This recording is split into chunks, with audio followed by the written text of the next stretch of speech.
Good evening, and welcome to Restored Lore, your home for old, odd, and obscure stories. Tonight we have an incredible story from friend of the channel, Lord Dunsany. This story is called The Kith of the Elf Folk, and it was published in Dunsany's Dreamer's Tales in 1919. Like all his best stories, it's full of beauty and mystery and a kind of longing. It's lovely. Now, let's open our imaginations and begin. Chapter 1. The north wind was blowing, and red and golden the last days of autumn were streaming hence. Solemn and cold over the marshes arose the evening. It became very still. Then the last pigeon went home to the trees on the dry land in the distance, whose shapes had already taken upon themselves a mystery in the haze. Then all was still again. As the light faded and the haze deepened, mystery crept nearer from every side. Then the green plover came in crying, and all alighted. And again it became still, save when one of the plover arose and flew a little way, uttering the cry of the waste. And hushed and silent became the earth, expecting the first star. Then the duck came in, and the widgeon, company by company, and all the light of day faded out of the sky, saving one red band of light. Across the light appeared, black and huge, the wings of a flock of geese beating upwind to the marshes. These too went down among the rushes. Then the stars appeared and shone in the stillness, and there was silence in the great spaces of the night. Suddenly the bells of the cathedral in the marshes broke out, calling to evensong. 8 centuries ago, on the edge of the marsh, men had built the huge cathedral, or it may have been 7 centuries ago, or perhaps 9. It was all one to the wild things. So evensong was held, and candles lighted, and the lights through the windows shone red and green in the water, and the sound of the organ went roaring over the marshes. But from the deep and perilous places, edged with bright mosses, the wild things came leaping up to dance on the reflection of the stars, and over their heads as they danced, the marsh lights rose and fell. The wild things are somewhat human in appearance, only all brown of skin and barely 2 feet high. Their ears are pointed like the squirrels, only far larger, and they leap to prodigious heights. They live all day under deep pools in the loneliest marshes, but at night they come up and dance. Each wild thing has over its head a marsh light, which moves as the wild thing moves. They have no souls and cannot die, and are of the kith of the elf folk. At night they dance over the marshes, treading upon the reflection of the stars, for the bare surface of the water will not hold them by itself. But when the stars begin to pale, they sink down one by one into the pools of their home. Or, if they tarry longer, sitting upon the rushes, their bodies fade from view as the marsh fires pale in the light, and by daylight none may see the wild things of the kith of the elf folk. Neither may any see them even at night, unless they were born, as I was, in the hour of dusk, just at the moment when the first star appears. Now, on the night that I tell of, a little wild thing had gone drifting over the waste till it came right up to the walls of the cathedral and danced upon the images of the colored saints as they lay in the water among the reflection of the stars. And as it leapt in its fantastic dance, it saw through the painted windows to where the people prayed, and heard the organ roaring over the marshes. The sound of the organ roared over the marshes, but the song and the prayers of the people streamed up from the cathedral's highest tower like thin gold chains, and reached to paradise, and up and down them went the angels, from paradise to the people, and from the people to paradise again. Then something akin to discontent troubled the wild thing for the first time since the making of the marshes, and the soft grey ooze and the chill of the deep water seemed to be not enough nor the first arrival from northwards of the tumultuous geese, nor the wild rejoicing of the wings of the wildfowl when every feather sings, nor the wonder of the calm ice that comes when the snipe depart and beards the rushes with frost and clothes the hushed waste with a mysterious haze where the sun goes red and low, nor even the dance of the wild things in the marvelous night. And the little wild thing longed to have a soul and to go and worship God. And when evensong was over and the lights were out, it went back crying to its kith. But on the next night, as soon as the images of the stars appeared in the water, it went leaping away from star to the furthest edge of the marshlands, where a great wood grew, where dwelt the oldest of the wild things. And it found the oldest of the wild things sitting under a tree, sheltering itself from the moon. And the little wild thing said, "I want to have a soul to worship God, and to know the meaning of music, and to see the inner beauty of the marshlands, and to imagine paradise." And the oldest of the wild things said to it, "What have we to do with God? We are only wild things, and of the kith of the elf folk." But it only answered, "I want to have a soul."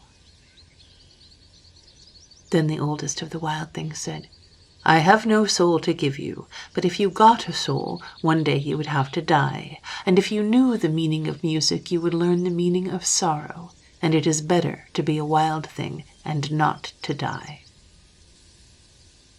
So it went weeping away. But they that were kin to the elf folk were sorry for the little wild thing, and though the wild things cannot sorrow long, having no souls to sorrow with, yet they felt for a while a soreness where their souls should be when they saw the grief of their comrade. So the kith of the elf folk went abroad by night to make a soul for the little wild thing. And they went over the marshes till they came to the high fields among the flowers and grasses, and there they gathered a large piece of gossamer that the spider had laid by twilight, and the dew was on it. Into this dew had shone all the lights of the long banks of the ribbed sky, as all the colors changed in the restful spaces of evening, and over it the marvelous night had gleamed with all its stars. Then the wild things went with their dew-bespangled gossamer down to the edge of their home, and there they gathered a piece of the grey mist that lies by night over the marshlands, and into it they put the melody of the waste that is borne up and down the marshes in the evening on the wings of the golden plover. And they put into it, too, the mournful songs that the reeds are compelled to sing before the presence of the arrogant north wind. Then each of the wild things gave some treasured memory of the old marshes, "For we can spare it," they said. And to all this they added a few images of the stars that they gathered out of the water. Still, the soul that the kith of the elf folk were making had no life. So they put into it the low voices of two lovers that went walking in the night, wandering late alone. And after that they waited for the dawn. And the queenly dawn appeared, and the marsh lights of the wild things paled in the glare, and their bodies faded from view, and still they waited by the marsh's edge. And to them waiting came over field and marsh, from the ground and out of the sky, the myriad song of the birds. This, too, the wild things put into the piece of haze that they had gathered in the marshlands, and wrapped it all up in their dew-bespangled gossamer. Then the soul lived. And there it lay in the hands of the wild things, no larger than a hedgehog, and wonderful lights were in it, green and blue, and they changed ceaselessly, going round and round, and in the grey midst of it was a purple flare. And the next night they came to the little wild thing, and showed her the gleaming soul. And they said to her, "If you must have a soul to go and worship God, and become immortal and die, place this to your left breast, a little above the heart, and it will enter, and you will become a human. But if you take it, you can never be rid of it to become immortal again, unless you pluck it out and give it to another. And we will not take it, and most of the humans have a soul already. And if you cannot find a human without a soul, you will one day die, and your soul cannot go to paradise because it was only made in the marshes." Far away, the little wild thing saw the cathedral windows alight for evensong, and the song of the people mounting up to paradise, and all the angels going up and down. So it bid farewell with tears and thanks to the wild things of the Kith of the elf folk, and went leaping away toward the green dry land, holding the soul in its hands. And the wild things were sorry that it had gone, but could not be sorry long, because they had no souls. At the marsh's edge, the little wild thing gazed for some moments over the water to where the marsh fires were leaping up and down, and then pressed the soul against its left breast, a little above the heart. Instantly it became a young and beautiful woman who was cold and frightened. She clad herself somehow with bundles of reeds and went toward the lights of a house that stood close by. And she pushed open the door and entered, and found a farmer and a farmer's wife sitting over their supper. And the farmer's wife took the little wild thing with the soul of the marshes up to her room, and clothed her and braided her hair, and brought her down again, and gave her the first food that she had ever eaten. Then the farmer's wife asked many questions. "Where have you come from?" she said. "Over the marshes." "From what direction?" said the farmer's wife. "South," said the little wild thing with the new soul. "But none can come over the marshes from the south," said the farmer's wife. "No, they can't do that," said the farmer. "I lived in the marshes." "Who are you?" asked the farmer's wife. "I am a wild thing, and have found a soul in the marshes, and we are kin to the elf folk." Talking it over afterward, the farmer and his wife agreed that she must be a gypsy who had been lost, and that she was queer with hunger and exposure.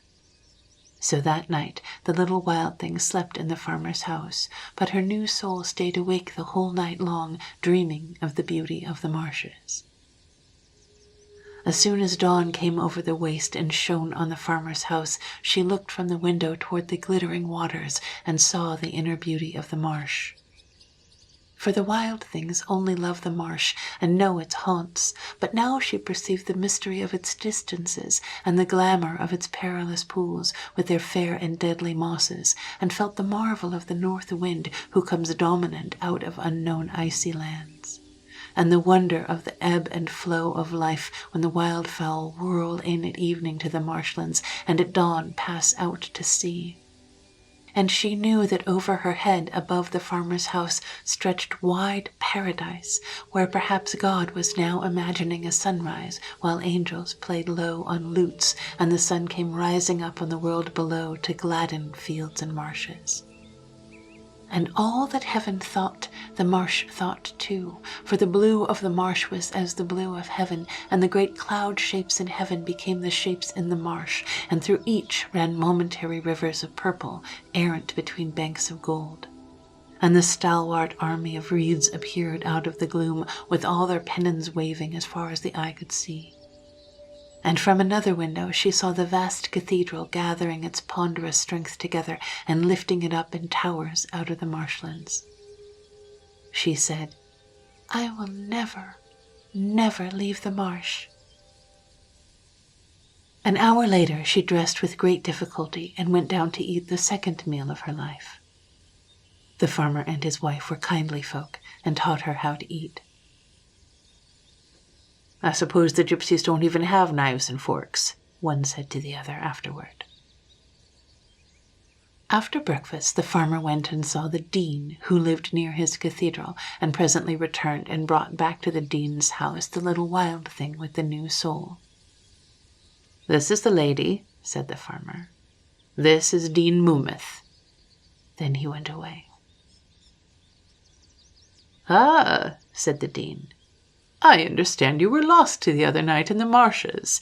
It was a terrible night to be lost in the marshes." "I love the marshes," said the little wild thing with the new soul. "Indeed. How old are you?" said the dean. I don't know, she answered. You must know about how old you are, he said. Oh, about 90, she said, or more. 90 years, exclaimed the dean. No, 90 centuries, she said. I am as old as the marshes. Then she told her story, how she had longed to be a human and go and worship God, and have a soul and see the beauty of the world, and how all the wild things had made her a soul out of gossamer and mist and music and strange memories. But if this is true, said Dean Mometh, this is very wrong. God cannot have intended you to have a soul. What is your name?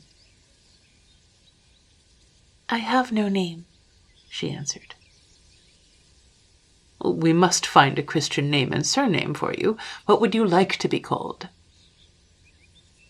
Song of the Rushes, she said. That won't do at all, said the dean. Then I would like to be called Terrible North Wind or Star in the Waters, she said. No, no, no, said Dean Murnith. That is quite impossible. We could call you Miss Rush, if you like. How would Mary Rush do? Perhaps you'd better have another name. Say Mary Jane Rush. So the little wild thing with the soul of the marshes took the names that were offered her and became Mary Jane Rush. And we must find something for you to do, said Dean Murnith. Meanwhile, we can give you a room here. I don't want to do anything, replied Mary Jane. I want to worship God in the cathedral and live beside the marshes. Then Mrs. Murmeth came in, and for the rest of the day Mary Jane stayed at the house of the dean. And there with her new soul she perceived the beauty of the world, for it came grey and level out of misty distances and widened into grassy fields and ploughlands right up to the edge of an old gabled town. And solitary in the fields far off an ancient windmill stood, and his honest handmade sails went round and round in the free East Anglian winds. Close by the gabled houses leaned out over the streets, planted fair upon sturdy timbers that grew in the olden times, all glorying among themselves upon their beauty. And out of them, buttress by buttress, growing and going upwards, aspiring tower by tower, rose the cathedral.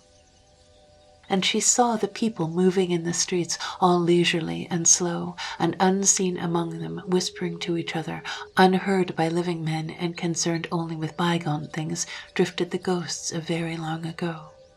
And wherever the streets ran eastward, wherever were gaps in the houses, always there broke into view the sight of the great marshes, like to some bar of music, weird and strange, that haunts a melody, arising again and again, played on the violin by one musician only, who plays no other bar, and he is swart and lank about the hair, and bearded about the lips, and his moustache droops long and low, and no one knows the land from which he comes. All these were good things for a new soul to see. Then the sun set over green fields and ploughlands, and the night came up. One by one the merry lights of cheery lamplit windows took their stations in the solemn night.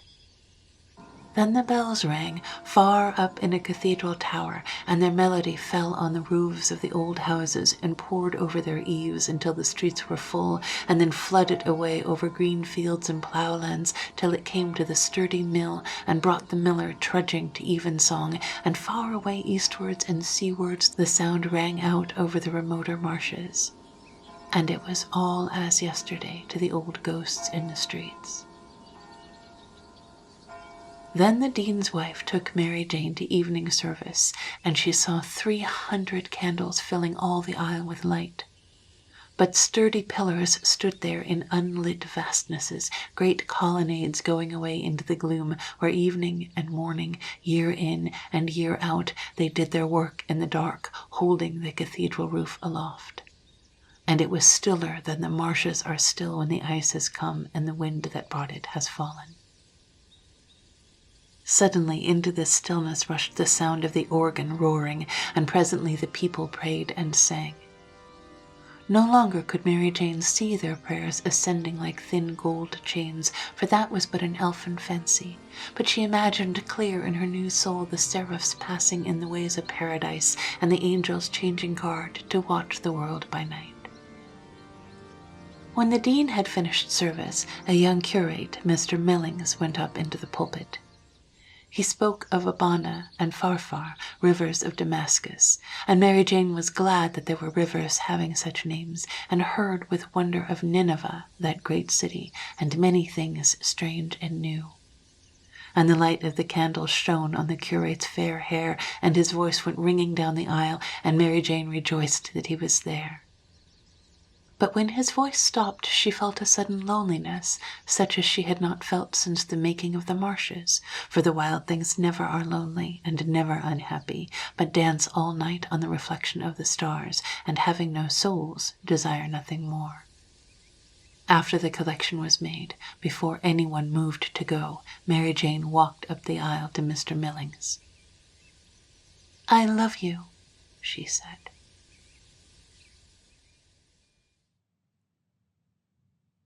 Chapter 2.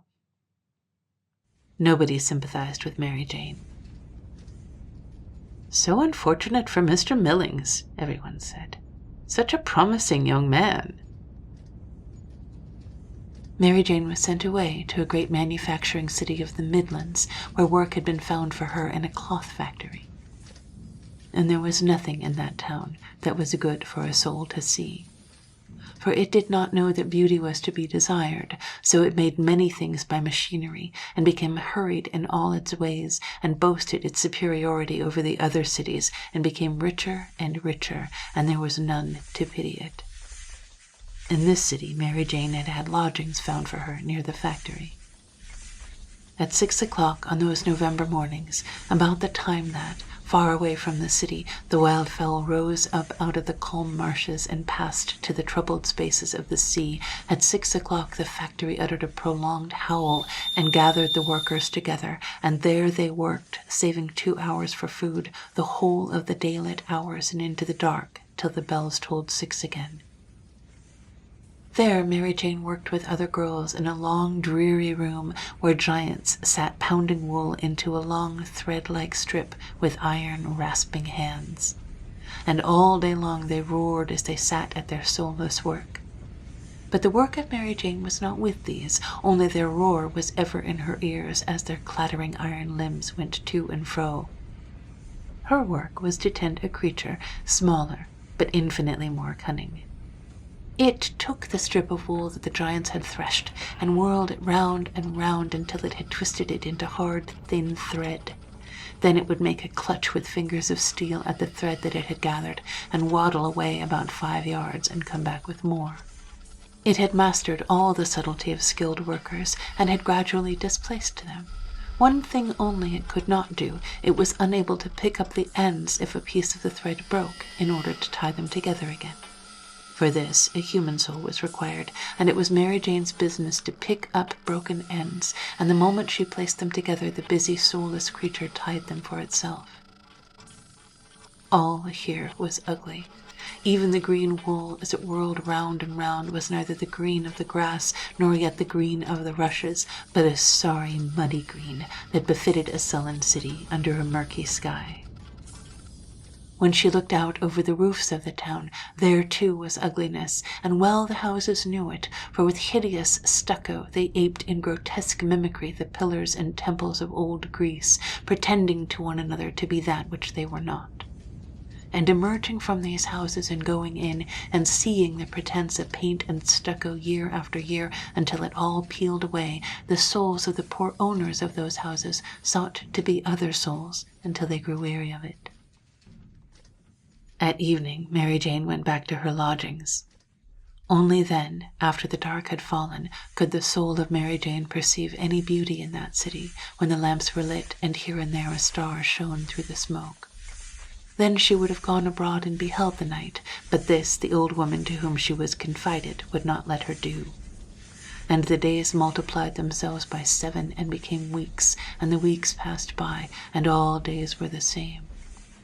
And all the while the soul of Mary Jane was crying for beautiful things, and found not one, saving on Sundays when she went to church, and left it to find the city grayer than before.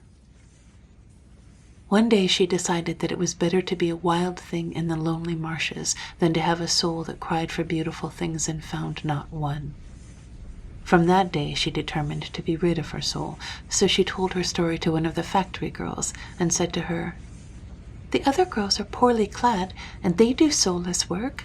Surely some of them would have no souls and would take mine." But the factory girl said to her, "All the poor have souls. It is all they have." Then Mary Jane watched the rich whenever she saw them, and vainly sought for someone without a soul.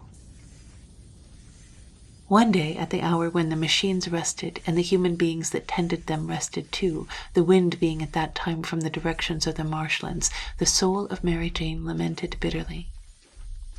Then, as she stood outside the factory gates, the soul irresistibly compelled her to sing, and a wild song came from her lips, hymning the marshlands. And into her song came crying her yearning for home, and for the sound of the shout of the north wind, masterful and proud, with his lovely lady the snow. And she sang of tales that the rushes murmured to one another, tales that the teal knew, and the watchful heron. And over the crowded streets her song went crying away, the song of waste places and of wild free lands, full of wonder and magic, for she had in her elf-made soul the song of the birds and the roar of the organ in the marshes. At this moment, Signor Thompsoni, the well-known English tenor, happened to go by with a friend. They stopped and listened. Everyone stopped and listened. "There has been nothing like this in Europe in my time," said Signor Thompsoni. So a change came into the life of Mary Jane. People were written to, and finally it was arranged that she should take a leading part in the Covent Garden Opera in a few weeks. So she went to London to learn. London and singing lessons were better than the city of the Midlands and those terrible machines. Yet still Mary Jane was not free to go and live as she liked by the edge of the marshlands, and she was still determined to be rid of her soul, but could find no one that had not a soul of their own. One day she was told that the English people would not listen to her as Miss Rush, and was asked what more suitable name she would like to be called by.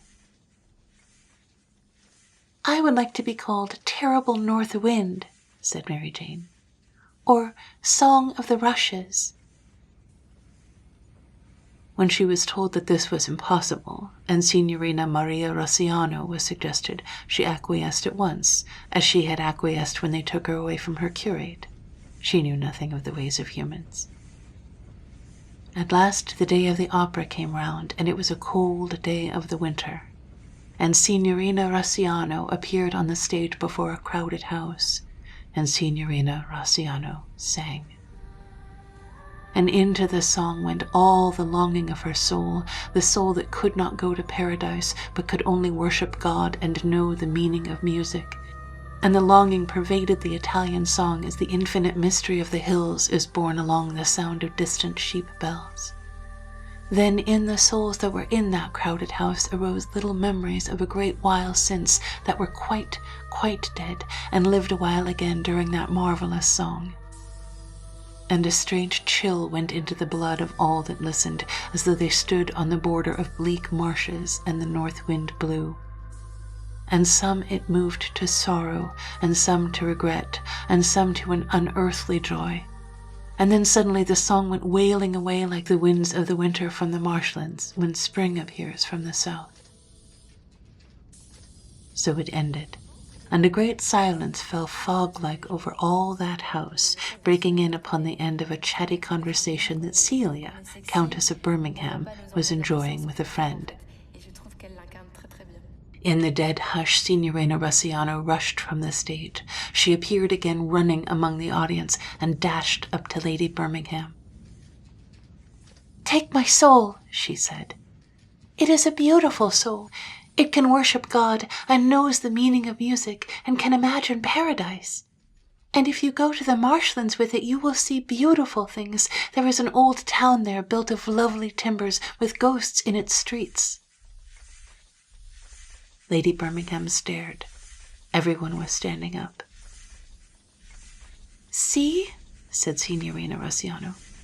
"It is a beautiful soul." And she clutched at her left breast a little above her heart, and there was the soul shining in her hand, with the green and blue lights going round and round and the purple flare in the midst. "Take it," she said, "and you will love all that is beautiful, and know the four winds, each by his name, and the songs of the birds at dawn. I do not want it, because I am not free. Put it to your left breast, a little above the heart." Still, everybody was standing up, and Lady Birmingham felt uncomfortable. "Please offer it to someone else," she said. "But they all have souls already," said Signorina Russiano. And everybody went on standing up, and Lady Birmingham took the soul in her hand. "Perhaps it is lucky," she said. She felt that she wanted to pray. She half closed her eyes and said, "Unberufen." Then she put the soul to her left breast, a little above the heart, and hoped that the people would sit down and the singer go away. Instantly, a heap of clothes collapsed before her. For a moment, in the shadow among the seats, those who were born in the dusk hour might have seen a little brown thing leaping free from the clothes. Then it sprang into the bright light of the hall and became invisible to any human eye. It dashed about for a little, then found the door, and presently was in the lamplit streets. To those that were born in the dusk hour, it might have been seen leaping rapidly wherever the streets ran northwards and eastwards, disappearing from human sight as it passed under the lamps, and appearing again beyond them with the marsh light over its head. Once a dog perceived it and gave chase, and was left far behind.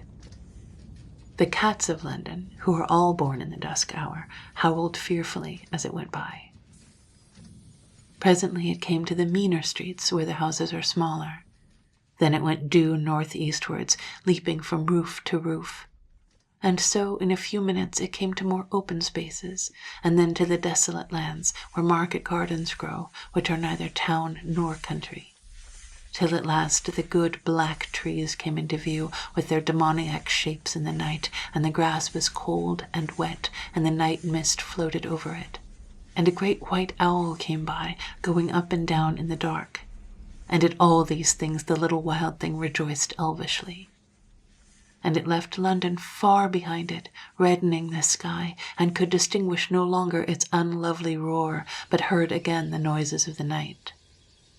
And now it would come through a hamlet glowing and comfortable in the night, and now to the dark, wet, open fields again, and many an owl it overtook as they drifted through the night, a people friendly to the elf folk.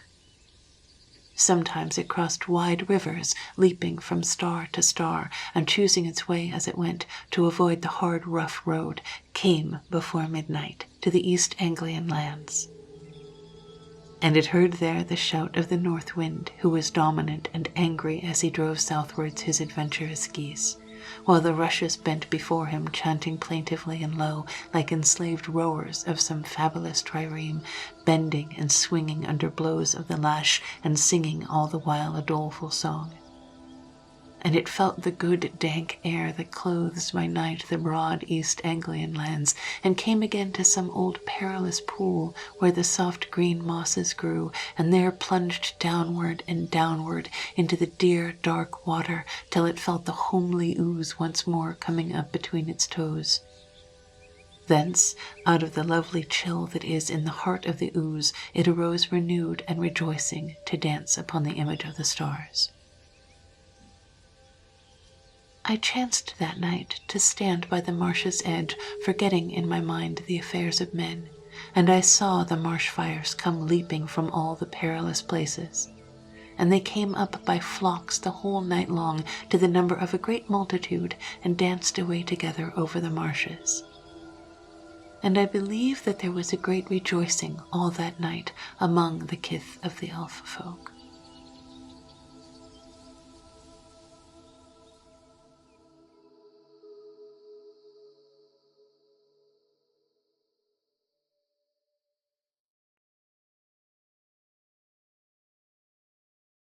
Unberufen. It's kind of a shame that this word is such a crucial word in the story, and yet it is such a strange word and practically untranslatable. If anyone fluent in German could chime in here, I would really appreciate it. Unberufen means unbidden, uncalled for, and so also by extension, unallowed or unauthorized.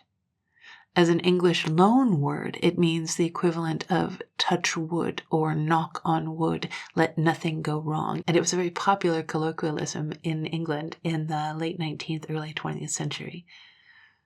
Wikipedia calls it an injunction to fate that nothing will go wrong, presumably because the original phrase in German means, let it not be called down upon me.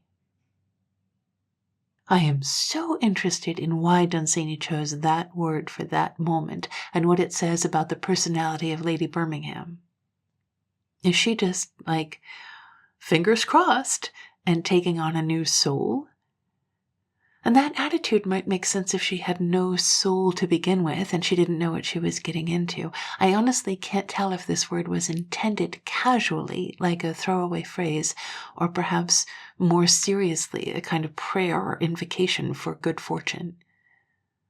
And to be honest, what I really want now is a sequel story about Lady Birmingham and how she goes on living in English society with her weird, wild soul. I'm very happy that our original Wild Thing was able to go back to the marshes as she wished.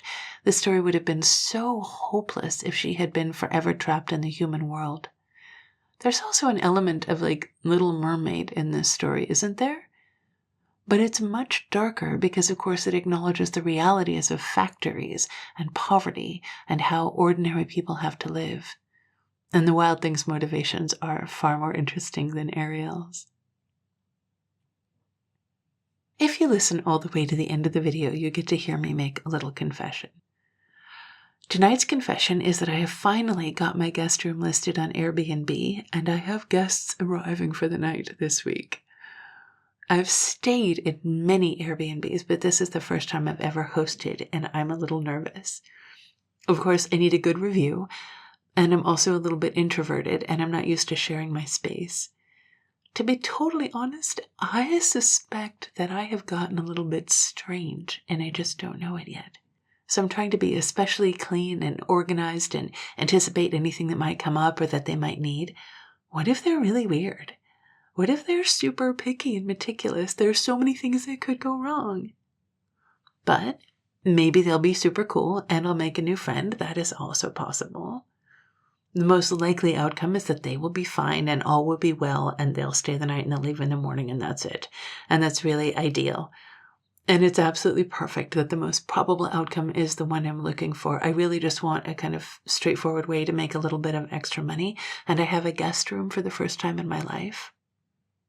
And yes, I know Airbnb has been hugely problematic in a lot of places, and that's a shame. But I do think that the problem isn't really the platform, right? The problem is unrestrained capitalism and what happens when people seek to maximize profits to the utmost limits without regard to the well-being of others.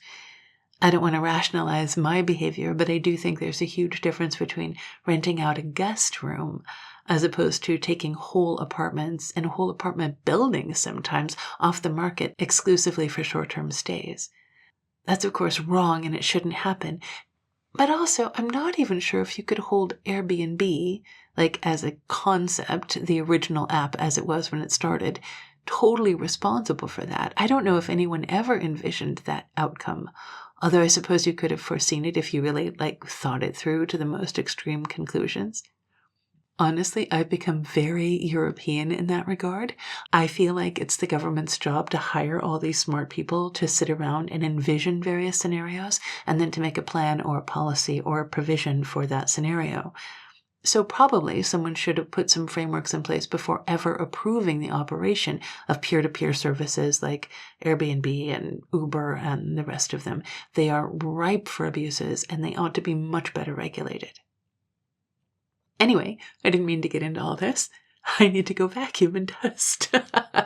Wish me luck. If you want some luck, or if you just like old stories, then you are in the right place. Subscribe to the channel and choose notifications so you never miss a story. Please also drop me a like or a comment and consider supporting me even further by buying me a book using the link below. Regardless, thank you so much for listening, and I will see you in a few days.